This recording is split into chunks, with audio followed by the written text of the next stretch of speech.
one of the most anticipated updates of all time will be coming out sometime this month, tomorrow, today, the next week, or the week after that. GD 2.2 is going to be insane. And one thing that I can definitely assure you is that this will be the biggest year for creating ever. Actually, scratch that. Probably the next 2 years, we're probably going to be in another realm of creation that we probably don't even know about until we get there. And that's very much to do with the amount of features we're going to be getting for the editor. And I just wanted to say, despite the fact I'm not that much of a excelling creator, I wanted to say what I'm particularly excited about, at least for what we can see for future levels going forward as this update comes out. So this is what I'm looking forward to in Geometry Dash 2.2.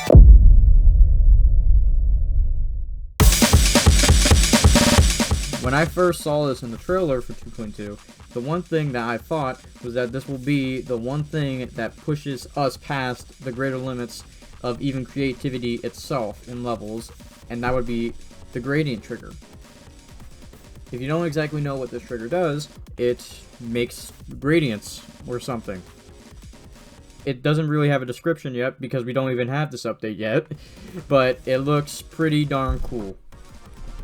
But besides being a very fancy and very good looking thing to use in levels, I definitely will go on a record and say this can definitely save us more time than it did to figure out any other way to make an effect in levels such as Dark Odyssey in that one part, I don't remember, or any other level that uses some sort of effect that makes it look like it has a gradient on the background. I don't really know that many, but with the added part of having more things to play with comes the fact that we're also going to spend hours upon hours trying to innovate and push these triggers, as I just said, past the limits of our own creativity as a whole. And I don't exactly know when that will happen, but hopefully it will happen in about a year when it comes out. Or it could also be in less time, give or take. But it's one of the things that I kind of admire about this update, and that's really all I have to say about it.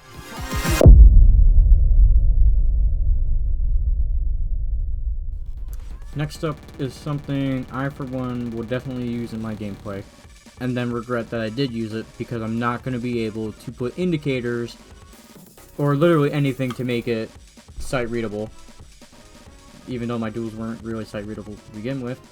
But anyways, this feature is known as rotate gameplay. I'm assuming it has a name and it's probably going to be called the direction trigger, but also at the same time I thought it was too broad. So yeah, the trigger allows you to go in more than one direction, or switch from one direction to the other. For example, instead of having to use a mirror portal to go backwards, technically, you can now use this to go backwards instantly. And when I was writing the script for this, I immediately thought that Time Machine will become mostly forgettable with the fact that we have the ability to go backwards without the portal that Time Machine so desperately tried to show us, because they just weren't relevant after mid 2.1. But you know, we'll probably see them still used here and there, but other than that, they're probably going to become forgotten after like 2 years. So, direction triggers, yeah, let's go! And while I don't think this is the greatest trigger of all time, I mean, it's one of the first things we got introduced to back in Meltdown? Sub-Zero. That's what it is. I'm stupid. I don't think it really is like that. But I do know that when we have access to it, gameplay will become a much greater force to be reckoned with in terms of the sight readability of it, which, I mean, I've seen a lot of people move away from sight readability as a whole, so I don't think it's going to be that much of a problem. And even myself, I'm going to make duels with it too, hopefully. You'll probably see that in some unfinished layouts 2 video or something like that. I'm not sure about that. But regardless, I don't really think there's anything else for me to say about it other than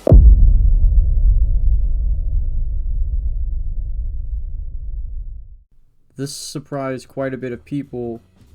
It's also kind of the only non-playing, sorta, or creating feature that I'm going to be mentioning in this video. And that is being able to use your diamonds for the new shop, which will let you use your diamonds for something else other than being a pointless feature, because you can now get icons. And speaking of icons, that's actually the next thing I wanted to talk about. And that is the 700 icons that we will be getting. 700 icons. And I thought about it. It's definitely a lot more than the good ratings that we will be seeing from MW3 with both the zombies and the campaign once it actually comes out. But also, it's a lot less than the bias of the judges in WGI will have when it comes to Rhythm X's show for this upcoming season. But you know what I mean. What does that have to do with this? Absolutely nothing. Another thing is the bunny icon. A lot of people have seen this icon as kind of a legend because lots of people use it. I remember whoever played Rupture that one time using it. And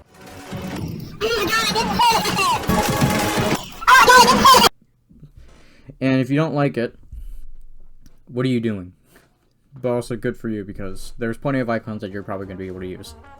And as with most icons that we get and that are new, there's always going to be some player who's going to probably just get everybody bandwagoning the use of a particular set or one icon in particular. I'm talking about people like Swink. He's probably going to do that.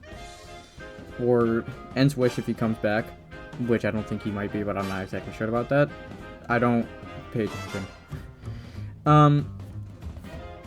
And on another note of top players, sorry but not sorry for the fact that most demons on the list are not going to be exactly easier than they were before, even though they're probably going to be exactly the same for a lot of people who play on 240 and not 360.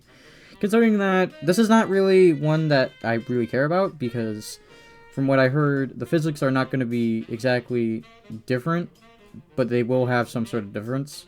And that is the fact that 240 is going to be the cap FPS for the game now. So, oops. But at least we can focus on something other than the fact that something's on the list and that we have this thing called list points. At least that's something that could possibly happen. But, other than that, and getting back on track, now, no pun intended, there's a lot of icons. I'll probably find another one that will be the signature icon that I use, or icons, for a set. Still be using the same green, because I think we're going to be having the same amount of colors that we did in 2.1 going into 2.2. But that's about it for that.